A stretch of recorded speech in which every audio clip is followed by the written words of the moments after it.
Nay, ang taas ng grades ko, oh.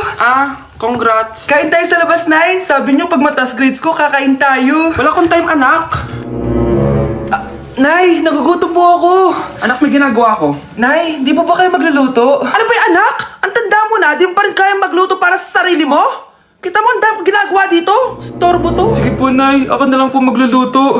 Mari! Oh, Mare, ba't parang takot ka? Ang dami na kasi nawawalang bata sa barangay natin. Yung kapitbahay natin, 4 na araw na nawawala yung anak niya. Baka naman nag-away lang sila tapos lumayas yung anak niya. Basta ikaw, Scarlett, palagi kang mag-iingat, ha? Sige po, tita. Masyado ka nagpapaniwala sa fake news, Mari. Nay, tignan niyo po yung drawing ko, oh. Ang ganda, anak. Di mo pa naman nakita, eh. Nay, punta po kayo sa school bukas. Kakanta po ako sa stage. Oo, sige, anak. Pupunta ako pag may free time ako. Talaga, Nay? Yay! Uy, Mare, kakanta anak mo ngayon. Hindi ka ba pupunta? Hindi na siguro, Mari. Marami pa akong gagawin. Hinihintay ka nun. Pagbigyan mo na, minsan lang. Naku, Mare, sagabal lang yun sa trabaho ko. Sige na, marami pa akong gagawin, no? Nasaan ka na ba, Nay? Malapit na akong tawagin. Hindi ka mahal ng nanay mo. Mahal ako ng nanay ko! Tao po! Bakit po, sir? Kayo ba yung nanay ni Scarlett? Opo. Ma'am, nawawala po yung anak nyo. Ano? Si Scarlett? Aware naman siguro kayo na maraming nawawalang bata dito sa barangay natin, ma'am. Scarlett? Yung iba, ma'am, hindi na namin nahanap. Napakawalang kwenta mong nanay. Disturb mo yan. Babe? Yes, babe? Magpa 5 years na kasi tayo bukas, babe. Gusto ko na sanang i-level up yung relationship natin. Ha? Ayoko pa maging nanay. OMG! Will you marry me? Wait lang, parang nakita ko na yan. Seryoso ka ba, Michael? 299 pesos na engagement ring? Yun ba yung halaga ko sa'yo? Babe, hindi naman importante kung mahal yan or mura, di ba? Ang importante, nagmamahalan tayo. 5 years tayo! Tapos eto lang bibigay mo sa akin, ha? Hindi pa ba sapat yung magpapakasal tayo tapos magkakapamilya? Nag-expect ako sa'yo! Akala ko bibigyan mo ako ng bagong bahay, ng bagong sasakyan! Tapos eto lang bibigay mo sa akin? Buti naman at lumabas na yung tunay na kulay mo bago kita pakasalan. Ha? Sinusubukan lang kita at tama nga ako na gold digger ka. Michael! Sayang, nakahanda na pa naman yung titulo ng mansion na ibibigay ko sa'yo, pati yung sports car. Michael, sorry! Joke lang yun! I guess, pera lang ang habol mo sa akin. Hindi mo deserve to. Anak, boyfriend mo ba yung anak ng kapitbahay natin? Opo, Nay. Ano? Ayoko yun! Makipag-iwalay ka na doon! Bakit naman, Nay? Mahal namin yung isa't isa! Di nga marunong magbayad ng utang yung nanay nun? Oh, ano naman kinalaman namin doon? Basta! Di kayo pwede nun! A few moments later. Babe, pumunta ka na. Tulog na si nanay. Hi, babe. Hello. Ba't parang kabado ka, babe? Kasi ayaw sa'yo ng nanay ko. Ayan na nga ba sinasabi ko? Nay! O anak, bakit nandito ka sa bahay ng babaeng yan? Nandito pala hindi marunong magbayad ng utang. Nahiya naman ako sa'yo, chismosa. Teka lang, magkano ba utang mo sa kanya, Nay? 50 pesos. 50 pesos lang yung utang niya sa'yo? 50 pesos lang? Umiiyak na? Bakit? Malaking bagay na yun sa akin. Oo, ito. Bibigyan ko kayo tig 1,000 tig isa. Ito, Nay. Manahimik ka na, Magpapakasal na kami next week ng girlfriend ko, Aba, kasal agad? Dagdagan mo to. Nay naman! Magkano po ba? 10 milyon! 10 milyon? Babe, mukhang 20-50 pa tayo pwede magpakasal.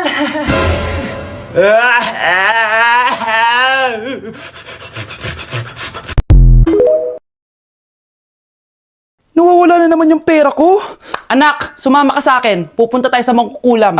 Bakit po, Nay? Ipapakulam ko yung nangingialam ng pitaka ko. Palagi kasi nawawala ng pera eh. Baka ginagastos yun, Nay, kaya nawawala. Humanda talaga sa akin yan. Tara na. A few moments later. Tao po. Sino yan? Nay, uwi na tayo. Nakakatakot siya. Manahimik ka dyan. Ikaw papakulam ko, sige. Anong kailangan nyo? Palagi kasi nawawala ng pera tong pitaka ko. Ipapakulam ko sana kung sino yung nanguha ng pera dito. Sige. Kung sino man ang kumukuha ng pera sa pitaka niya ay mapaparusahan. Nay, wag mo nang ituloy. Humanda ka sa akin kung sino ka man. Tutusukin ko na. Sakit ng tiyan ko. Sakit ng ulo ko. Ikaw yung nangunguha ng pera sa pitaka ko? Ah, hindi, Nay. Eh, bakit ikaw yung nasasaktan? Baka may nakain lang ako kanina. Pahirapan mo pa siya lalo. Eto na ang matinding parusa. Tumahol ka na parang aso. Oh, ayan na ang sagot mo. Walang iya ka, Kyle. Ikaw pala kumukuha ng pera sa pitaka ko. Nay, sorry. Umanda ka sa akin. Halika dito. Nay, wag po. Halika dito. Itatali kita. Nay, sorry. Ay, bayad niya. Bruno, alis lang ako Ikaw muna magbantay ng bahay Bye. Sakto. Mukhang mayaman nakatira dito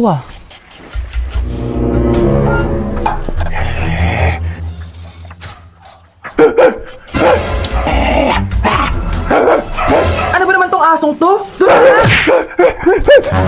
Sinipa mo ko? Manda ka sa akin.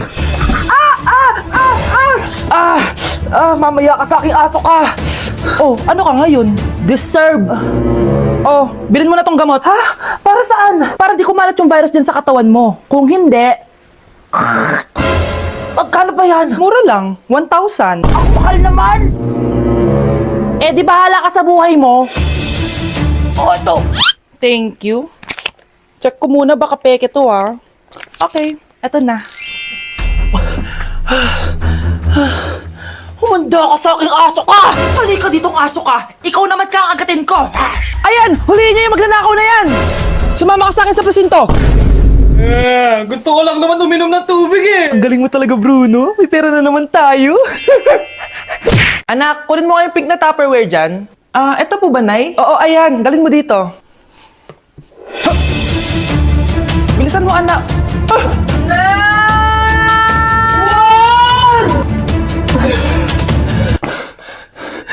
Napila yata ako, Nay. Buti na lang hindi ka nasaktan. Wow, mas concerned pa sa Tupperware kaysa sa anak niya. Deserve mo yan. Tatanga-tanga ka kasi. Dadami mo pa tong Tupperware ko. Safe ka na sa akin, baby. Sorry, Number 1. Ano ang war na naganap noong 1939? Ako, ma'am. Okay, Kyle. Battle of Yultong. Anong Battle of Yultong na yan, ha? Puro ka kasi TikTok Yun po kasi yung uso, ma'am World War II yun, class, ha? Puro ka kasi cellphone, kaya di mo alam. Confiscate ko yan Number 2, madali na lang to What is the Philippine National Anthem? Ma'am, alam ko yan. Yes, Scarlett. Ano kasi yun, Selos by Shaira? Anong selos, ha? At di ko alam bakit ba nagkakaganto. Pinagluloko niyo ba ako dito, ha? Lupang hinirang yon. Ay, iba pala, ma'am. Lahat kasi sila kinakanta yan Aba, saan kayo galing, ha? Sa kantin po, ma'am. Ang kakapal ng mga mukha nyo! Hindi nyo na alam yung mga boundaries nyo! Bes, alam ko na to. Magte-trending si ma'am. Hala, nakalive pala ako. Di na ako natutuwa sa inyo, Number 3, ano ang pinupuntahan sa Bohol? Ma'am. Yes ka. Nasa 200 pesos to Resort, ma'am? Anong resort, ha? Chocolate Hills yun! Umayos na kayo, ha? Ano ang pambansang pagkain? Ano yung pambansang pagka? Ma'am, favorite ko yan. Sige, Samantha. Napaka-basic naman neto. Tanghulo, ma'am. Pinaglolo ko na ba ako dito, ha? Puro kasi kayo TikTok. Adik na kayo. Ang sarap kaya nun, ma'am. Try nyo kaya. Ang pambansang pagkain natin ay adobo, hindi tanghulo. Gawin kitang tanghuli dyan Okay, kakalma na ako, ha? Ang makakasagot neto, perfect na sa exam. Ano ang pambansang laro natin? Pag nasagot ko to, mas mataas na yung score ko kay Samantha. Ma'am! Scarlett, umayos ka na, ha? Sige. Ang pambansang laro natin ay 8-ball pool. Anong 8-ball pool? Ornis yun! Perfect ka na sa akin! Perfect 0! Mali ka, ma'am. Halos lahat ng kakilala ko dito naggaganon. Yun yung pambansang laro natin. Oo, desisyon ako. Ayoko na. Magre-resign na ako. Nay, tingnan mo tong balita. Oh, ano yan, anak? Nanalo tayo ng loto, Nay! Mayaman na tayo? Oo, Nay! Teka lang, ipapost ko to. Nanalo kami ng loto. Mag-ready na ako, anak. Madami-dami ata tayong bibilangan ng pera. A few moments later. Anak, tara na. Kunin natin yung pera. Hello. Nakita ko yung post mo. Nanalo pala kayo ng loto, oo. Ba't pala andito ka? Di ba crush mo ako? Liligawan sana kita. Che, di ba na-reject mo ako dati? Peperahan mo lang ako eh. Hoy, lalaki ka! Alam ko na balak mo. Porket nanalo kami ng loto, jujuwain mo na tong anak ko? Hindi ko naman po peperahin yung anak nyo. Ay, oo, Mare. Hindi naman peperahan ng anak ko yung anak mo. Oh, ba't nandito ka? Makikipag-close sana ako sa'yo kasi magiging bilang ka na ng anak ko. Ay, tiilan nyo kami. Peperahan nyo lang kami. Lumayas kayo dito. Nabasa niyo na ba yung balita? Mali daw yung lumabas sa loto. Kayo yung panalo. Kami yung nanalo. Mayaman na tayo! Hindi kami yung panalo. Nay, magiging mahirap na tayo ulit. Paano ba yan? Kami pala yung panalo. Lalayas na kami, ha? Sandali lang, Mare. Pag-usapan natin yung kasal ng anak natin. Oo. Ilang anak ba gusto mo? Walang ikakasal. Peperahan nyo lang kami. Mare, hindi naman sa ganun. Ngayong kami naman nanalo, gusto mo ikasal kami? Ang pangit kaya ng anak mo. May balita na naman. Sila daw ulit yung panalo. Ano? Hindi kami panalo. Mali na naman. Kayo pala yung panalo. Mayaman na tayo ulit, anak. Oh, paano ba yan? Mayaman na kami ulit. Tara, ikasal na tayo. Magutom kayo. Layas! Bye!